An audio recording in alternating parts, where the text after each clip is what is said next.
हे गुरु, इन 5 कोशों को मिथ्या रूप से निषिद्ध हो जाने पर तो मुझे शून्य के अतिरिक्त और कुछ भी प्रतीत नहीं होता। फिर बुद्धिमान पुरुष किस वस्तु को अपना आत्मा माने? गुरु बोले, हे विद्वान, तू बहुत ठीक कहता है। विचार करने से तू बहुत कुशल है। अरे, जैसे अहंकार आदि तेरे विकार हैं, वैसे ही उनका अभाव भी है। ये सब जिसके द्वारा अनुभव किए जाते हैं और जो स्वयं अनुभव नहीं किया जा सकता, अपनी सूक्ष्म बुद्धि के द्वारा उन सब के साक्षी को ही तू अपना आत्मा जान।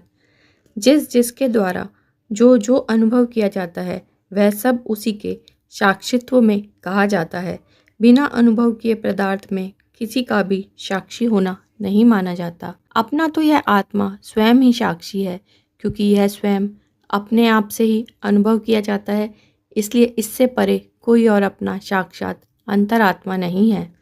जागृत, स्वप्न और सुषुप्ति, इन तीनों अवस्थाओं में जो अंतःकरण के भीतर सदा अहम अहम रूप से अनेक प्रकार स्फुरित होता है, स्पष्टतः प्रकाशित होता है और अहंकार से लेकर प्रकृति के इन नाना विकारों को साक्षी रूप से देखता हुआ नित्य चिदानंद स्वरूप से स्फुरित होता है, उसी को तू अपने अंतःकरण में विराजमान अपना आप समझ।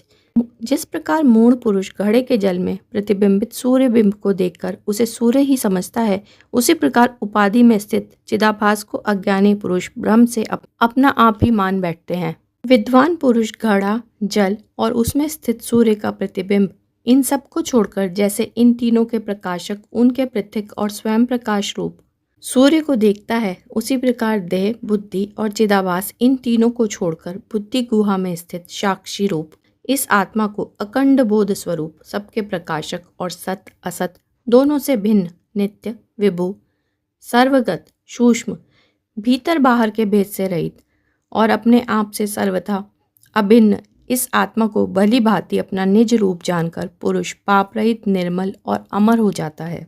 वह अति बुद्धिमान पुरुष शोक रहित और आनंद घन रूप हो जाने से कभी किसी से भयभीत नहीं होता। मुमुक्षु पुरुष के लिए आत्म तत्व के ज्ञान को छोड़कर संसार बंधन से छूटने का कोई और मार्ग नहीं है। ब्रह्म और आत्मा के अभेद का ज्ञान ही भवबंधन से मुक्त होने का कारण है, जिसके द्वारा बुद्धिमान पुरुष अद्वितीय आनंद स्वरूप ब्रह्म पद को प्राप्त कर लेता है। ब्रह्मभूत हो जाने पर विद्वान फिर जन्म मरण रूप संसार चक्र में नहीं पड़ता। इसीलिए आत्मा का ब्रह्म से अभिन्नत्व भली प्रकार जान लेना चाहिए। ब्रह्म सत्य ज्ञान स्वरूप और अनंत है। वह शुद्ध पर स्वतः सिद्ध, नित्य, एकमात्र, आनंद सस्वरूप, प्रत्यक, अंतरतम और अभिन्न है तथा निरंतर उन्नतिशाली है।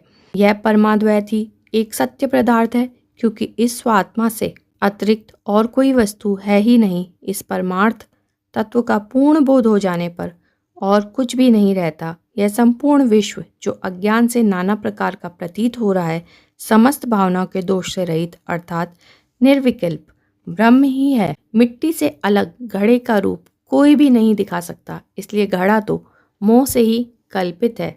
वास्तव में सत्य तो तत्व स्वरूपा मिट्टी ही है। यह सत्य ब्रह्म का कार्य, यह सकल प्रपंच सत्य स्वरूप ही है, क्योंकि यह संपूर्ण वही तो है, उससे भिन्न कुछ भी नहीं। जो कहता है कि उससे पृथक भी कुछ है, उसका मोह दूर नहीं हुआ। उसका यह कथन सोए हुए पुरुष के प्रलाप के समान है।